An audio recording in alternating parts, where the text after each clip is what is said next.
The Israelites left Mount Sinai and made their way to the edge of the Jordan River, with the Promised Land just on the other side.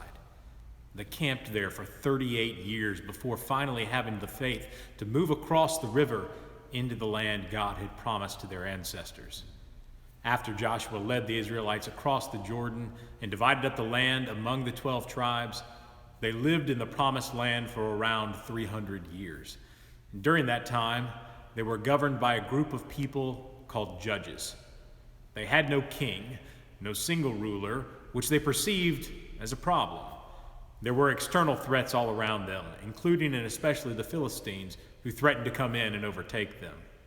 At the same time, there was an internal spiritual problem, as the sons of the great priest Eli, sons named Hophni and Phinehas, had become corrupt, and by extension had corrupted the worship life of the people. And God was continuing to write a redemption story with these people, and so a new direction needed to be taken. So God chooses to act through a woman named Hannah. She was married to a man named Elkanah, who also had another wife named Peninnah, who proved to be a rival for Hannah, because Peninnah had many children, while Hannah had great difficulty having children. She understood the pain and agony of everyone who has ever tried everything to have a child, including and especially crying out to God, only to have nothing seem to work. In her culture, and in far, far too often many cultures today, a woman's identity and value were tied up in her ability to bear children, especially to bear heirs for her husband. Without any children, Hannah felt empty and worthless. This was made worse by the way Peninnah taunted Hannah with all of her children, and Hannah's none. As you read through the beginning of the book of 1 Samuel, you find Hannah in the midst of a time of incredible grief. The family is in a place called Shiloh, where the people worshiped, especially in the times of the holy festivals. At the post-worship meal, a food is designated and distributed among the family based on the number of children. So Peninnah got a huge portion while Hannah got very little. And Hannah was angry and desperate. And her husband Elkanah isn't that much help either. He's probably trying to console her, but like so many people who can't handle someone else's grief, he says something perhaps well-meaning, but that ends up being hurtful when probably he should have simply said nothing at all. Hannah is desperate, so she runs back to the temple, runs past the priest Eli, who is at the door without even acknowledging him, but who will eventually see her in her emotional state, and instead of immediately trying to comfort her, will accuse her of being drunk.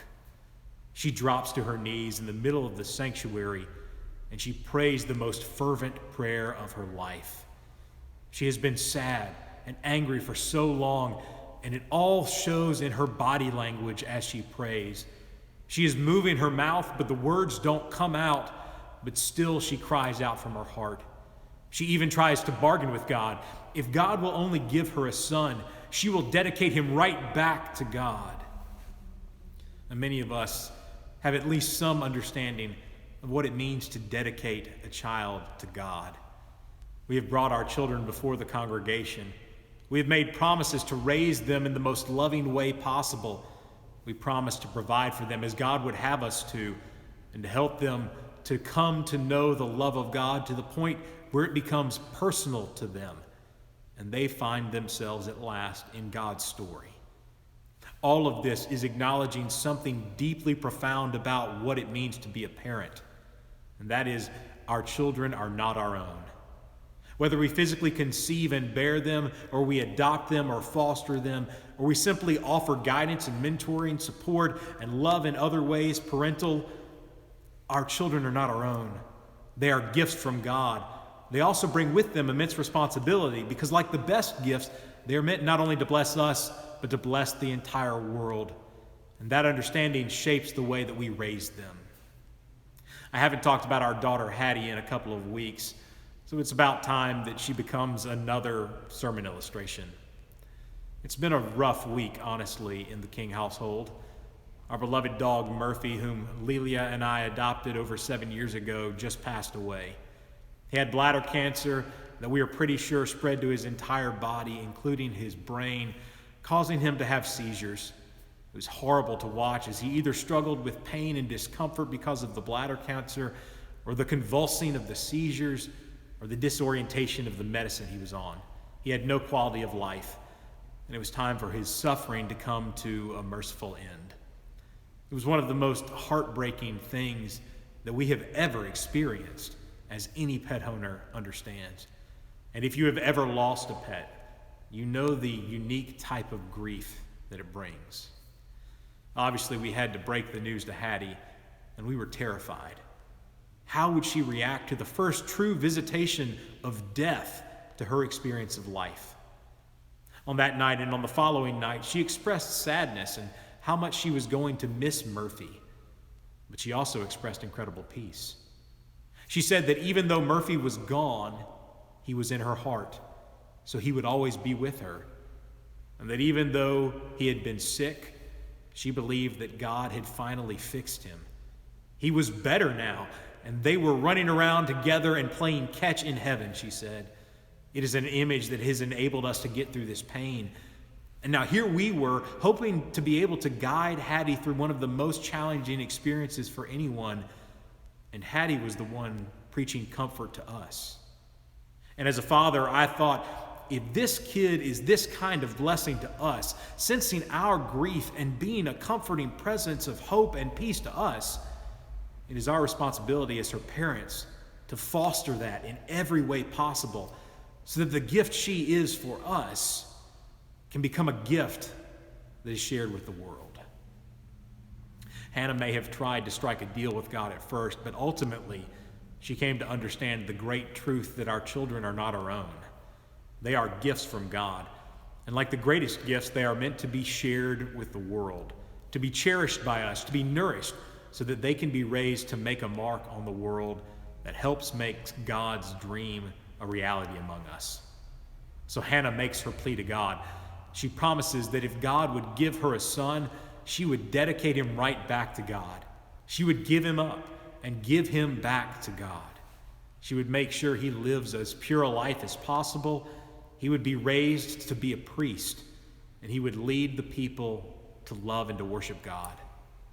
And sure enough, God answers Hannah. Now we have to acknowledge that things don't always work like this. Not every prayer is answered in the way we want it to be. God always hears our prayers, but we don't know why some people get what they pray for and why others don't. We know that God always listens, and that God is always with us, though. Richard Rohr has said that the answer to every prayer is the presence of the Holy Spirit. And even Christ said that that was the gift that God would give us. It comes in different ways to different people. Sometimes it manifests as the exact thing we cry out desperately for. Sometimes it is simply the recognition that God is with us to comfort us, to guide us, to support us in whatever struggle we are facing. A sense of mindfulness in our faith says that we don't actually grow closer to God when we pray and meditate and study and live. Well, that's the metaphor we use most often. It says that what actually happens is that we become aware. Our eyes and our heart are open to the fact that God is already right there with us. That God is constantly working in us, through us, around us, mostly in ways that we are not immediately aware of. And we come to a place where acknowledging God's abiding presence shapes all that we do. That is at least part of the awareness that Hannah received. God chose to act through Hannah and her family. God chose for Hannah, as God does for each one of us in different ways, to bring life out of our internal barrenness. God chooses to give us grace in the midst of our struggles. God gives us the chance to point to God in the midst of our heartache and in the wake of the gratitude that comes with the awareness of God's presence with us no matter what. God gives Hannah a son.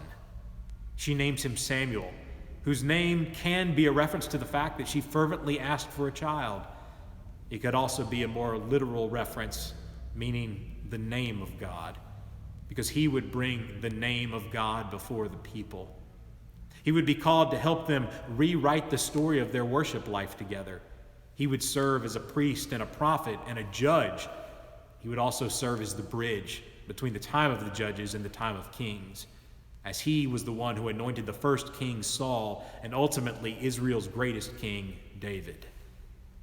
There's a beautiful moment in the second chapter of 1 Samuel.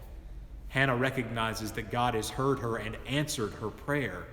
She knows that God is with her, and that if God is with her, then God is working in the entire world. She knows the way the world works because she has been a victim to it. She knows the pain the world can cause to those who do not meet its definition of what is valuable. But her identity is found not in the world but in God. She has discovered the source of hope and life, the one who has true power, and her heart is so grateful that she burst into song. 1 Samuel chapter 2, verses 1 through 10 says, Hannah prayed and said, "My heart exults in the Lord. My strength is exalted in my God. My mouth derides my enemies because I rejoice in my victory. There is no holy one like the Lord, no one besides you. There is no rock like our God. Talk no more very proudly. Let not arrogance come from your mouth, for the Lord is a God of knowledge, and by him actions are weighed. The bows of the mighty are broken, but the feeble gird on strength. Those who are full have hired themselves out for bread, but those who are hungry are fat with spoil. The barren has borne 7, but she who has many children is forlorn. The Lord kills and brings to life. He brings down to Sheol and raises up. The Lord makes poor and makes rich. He brings low. He exalts. He raises up the poor from the dust. He lifts the needy from the ash heap to make them sit with princes and inherit the seat of honor. From the pillars of the earth are the Lord's, and on them he has set the world. He will guard the feet of his faithful ones, but the wicked shall be cut off in darkness, for not by might does one prevail. The Lord, his adversary, shall be shattered. The Most High will thunder in heaven. The Lord will judge the ends of the earth. He will give strength to his king and exalt the power of his anointed. At this point, recognizing the work of God in her life and in the life of her entire people, Hannah becomes what I heard one person poignantly describe as an explosion of gratitude.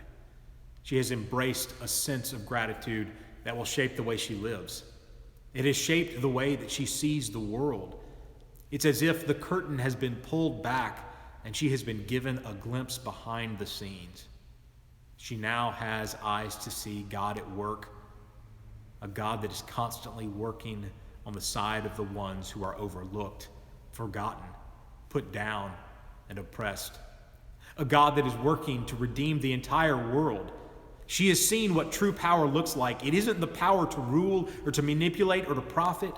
True power is the ability to take the way that the world is and flip it on its head and bring about a deeper understanding of justice. That's what she sees in God. And with that sense of sight, she knows that she can face anything. Her focus doesn't need to be on herself, but it can be on recognizing that every gift is meant to be shared with the world. That every moment of life, every breath is a gift. It is meant to be dedicated back to God and used for God's purposes, to be faithful and to point others to God. Brother David Steindl-Rast is an American Catholic Benedictine monk.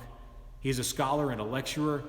He's dedicated much of his life to the study of and pursuit of gratitude and the way that gratitude shapes our lives, especially our faith. He says that we all want to be happy. That seems to be almost a given part of human experience. It is how we envision our happiness that we differ.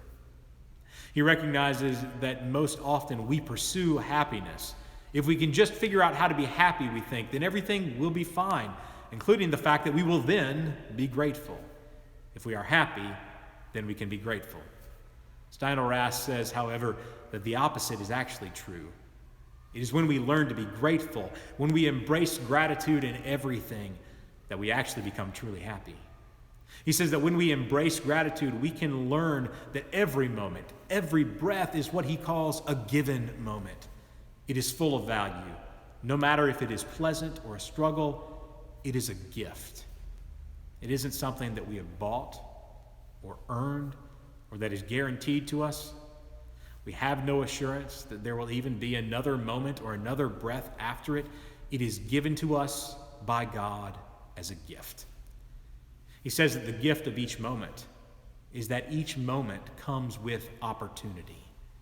Availing ourselves of the opportunity within the moment, he says, is what leads to happiness.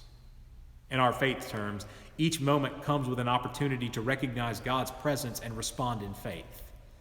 And the Apostle Paul wrote to the Thessalonians and told them that they should give thanks in all circumstances, because that is the will of God in Christ Jesus. Does that mean that we need to be grateful for everything, for every pain, every broken heart, every bad experience, every challenge, and every trauma? No. There are plenty of situations that we should want to avoid.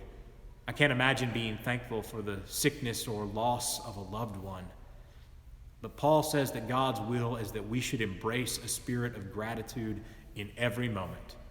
Each moment, no matter what it is, provides an opportunity to be faithful to God, to be used by God, to recognize God's presence in the struggle, to recognize God's work behind the scenes, and to point others to see God at work as well.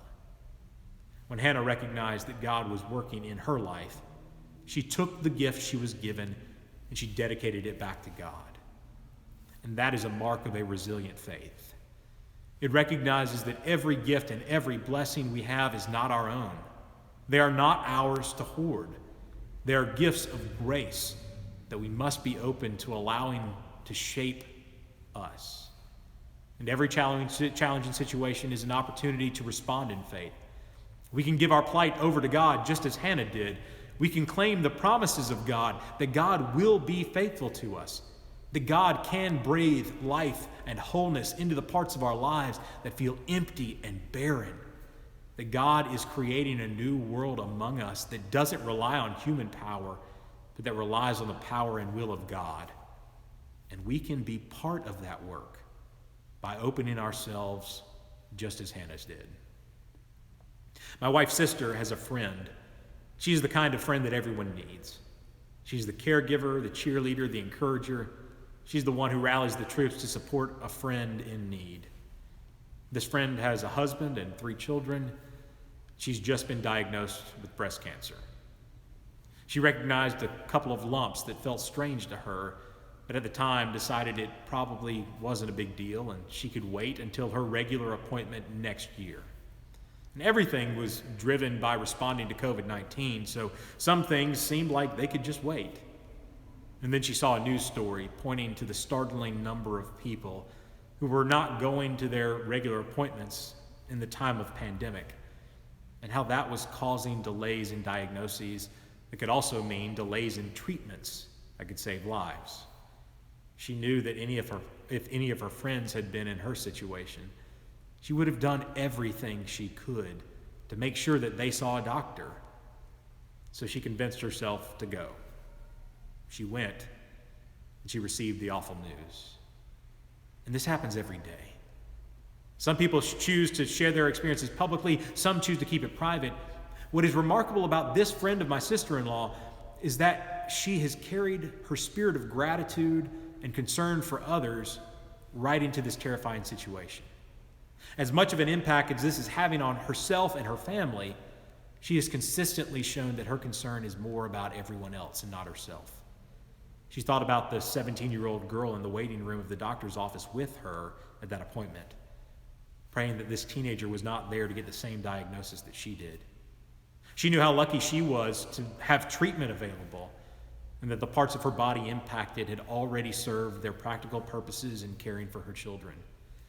She recognized the presence of brave women in her life who had served as examples of embracing life's challenges like this one, and a husband who does everything to support her. Most profoundly, she expressed the fact that in some strange way, her diagnosis in her eyes is a gift. She's living more intentionally now than she ever was before. She is more aware of what is clear and important. She's recognizing the gift and opportunity of each moment in time and seizing it to give love to her family, her friends, and every person she meets. And ultimately, she is dedicating her situation to a higher purpose and calling. She's using every bit of this to point away from herself to others, so that their lives might be saved. And this is the power of gratitude at work in our lives, even in the most horrifying moments. There are so many lessons that we can learn from Hannah's story. One thing we can and should learn from her is that when we embrace a mindset and a life of gratitude, and as a result, recognize the boundless gifts of God's grace in our life, the most appropriate thing we can do, the most faithful response, is to give it right back to God. Dedicate it back to God. If we attempt to keep it for ourselves, we may actually find that we end up losing it. Instead, let us be grateful in all things. Let us find the opportunity in every moment and every gift of grace and dedicate ourselves to using those gifts for the sake of God's world.